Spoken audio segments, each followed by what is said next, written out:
Enigma here, coach of your Southampton Charged Torpedoes, and we are going to be doing a quick little team builder for Season 4, Week 1. Our opponent is going to be Jodor, and we're literally just going to go over a few of the ones we're going to bring with us for our Week 1 matchup. As you can see, we are already kicking things off with our Mega Scizor. We're bringing her this week. This week, like I said, this is the only week I'm going to be naming her this, and it's the only week you're probably going to see a shiny anyway.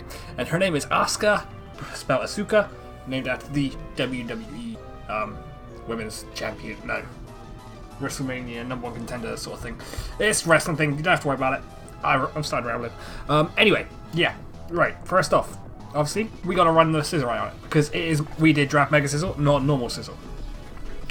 And the rule with the NPA states that with your Mega, the first turn you bring it into battle, and if you keep it in instead of pivoting out, like switching out, like hard switch, you have to Mega first turn, so that's obviously a reason why. Technician ability, 6% more power, or 60% base power or less moves have a 1.5 times power. That includes moves like Struggle, things like Bullet Punch, Hidden Power Fire, and U-Turn. And as you can see, that's why we're running the Bullet Punch and U-Turn for its dual stabs. Well, it doesn't get it from U-Turn because I've just seen that's like base 70, but from things like Bullet Punch, it will get the Technician boost on top of it. So let's move on to the reason for Hidden Power Fire. Right now, looking at Jodor's team, he has a very specific mon there that doesn't survive well to fire type moves. I'm talking about Kartana. And in our mock-ups, every time we went to use Hidden Power Fire on Kartana at full HP, whether it be Choice Scarf, Life Orb, Assault Vest, you name it, we tested it with everything. It literally one-shot it almost every single time. Now, if that's the case, all I need to do is one turn Hidden Power Fire, bring it within kill range, then clean up with a Bullet Punch. That's the simple idea behind it. Roost for reliable recovery for Scizor, because I need to keep my Scizor healthy throughout the entirety of this match. Its main reason there is for that Kartana. Not to mention, it's quite the powerhouse with that Technician ability, which is why we're running it like this. We're running Adamant with max speed and max attack. The attack is obvious to give it the most punchable power. As you can see, I'm going to go offensive with this thing this week, and that is what we're going to be doing with Mega Scizor. Next up, we are going to be bringing an Assault Vested Slowbro called Turban Shell. Obviously, regenerability benefits us more than what Tempo does or what Oblivious would do.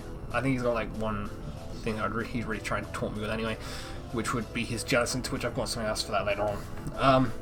But yeah, we're in a Scald, Ice Beam, Shadow Ball, slash very basic sort of Slowbro here. Just going to go in that Assault Vest, and like I said, just keep plowing that offensive pressure on. Every time he switches out, I'm going to be ready with an answer for it. And hopefully with the moves like this on Slowbro, I'll be able to do that with every single one of his mons, particularly things like his Nidoqueen. I can't remember what else was on his team. Just give me a sec, I'll pull up his draft so I can tell you. By the way guys, if you like this video, like, comment, subscribe down below. Links to my Twitch channel will also be there as well. Come hang out with us when we're live.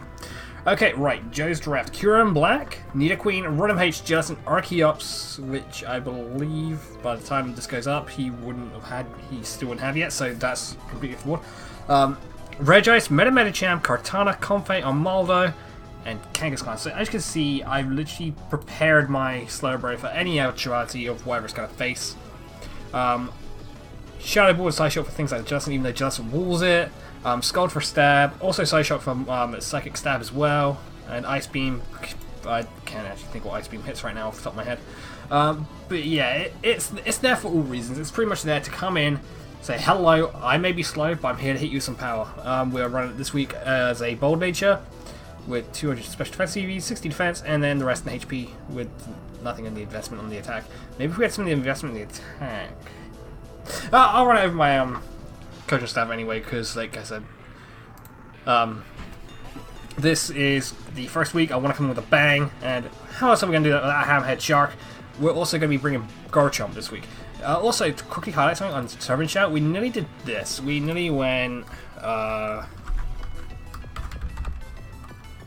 we still might yet. We nearly have gone this.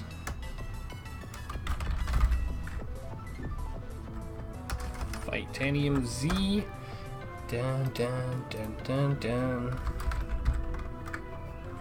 We could also do this if we wanted to. Let me just put Scald back on. Why did I get rid of Scald in the first place? Yeah, this guy, I don't know. But yeah, we can literally try and run this where we're running. We've got both our stabs there. We've got the ability to restore HP if we get taken into a bad spot. We also got Focus Blast with the Titanium Z, which can also one-shot things like his Rotom, if I remember right. Like, fighting really hurts his team this week. I'm surprised that we didn't run on Asuka, but we needed the Hidden Power Fire on them more to try and catch him.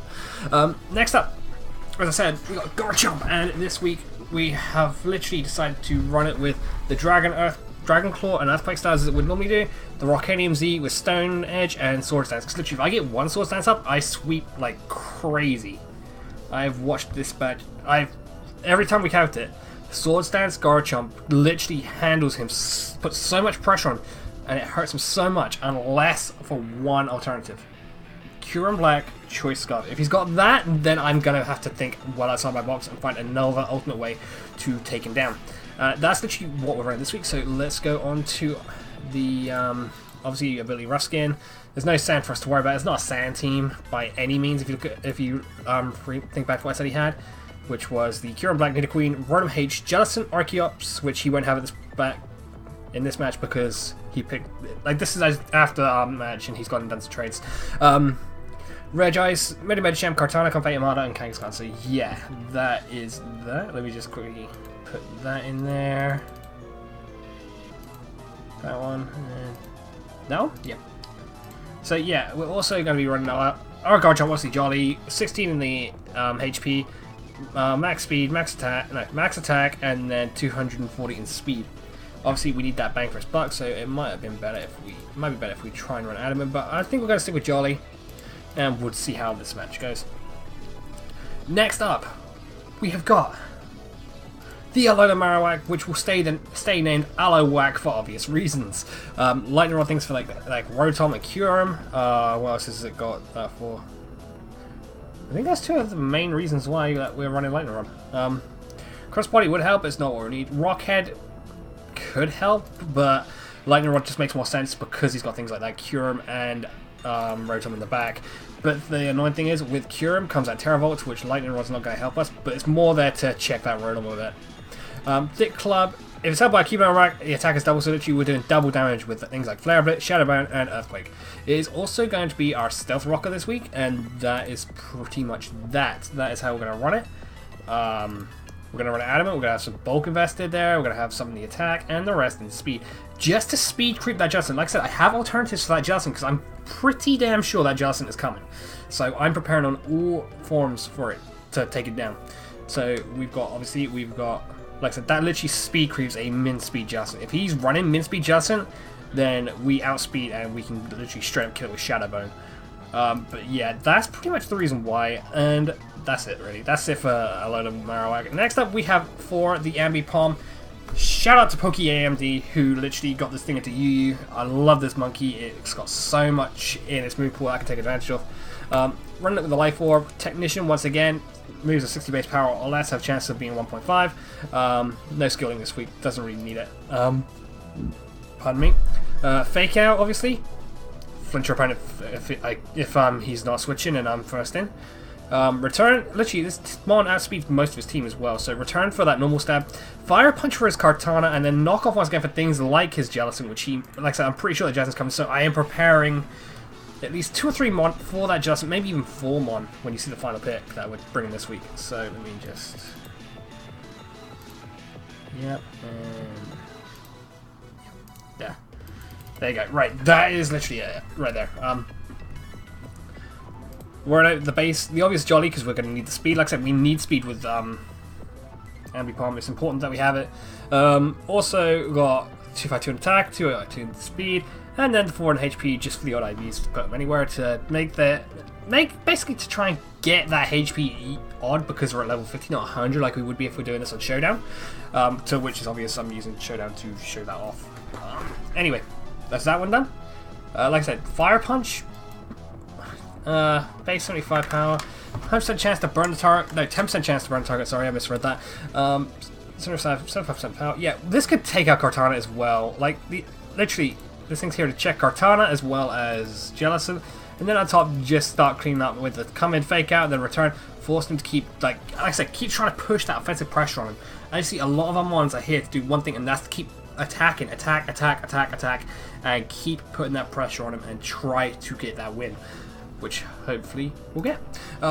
Next up, Pepe Le Pew. The final one of this week is our Skun Tank. We're running it with the fog so we can get rid of any hazards he tries setting up on us. Dark Pulse once again for that Gelatin, because like I said, I'm convinced that thing's coming. Flamethrower, and obviously Dark Stab. Flamethrower for his Kartana, because that also kills. Black Sludge for recovery. Aftermath, because that way, think about it.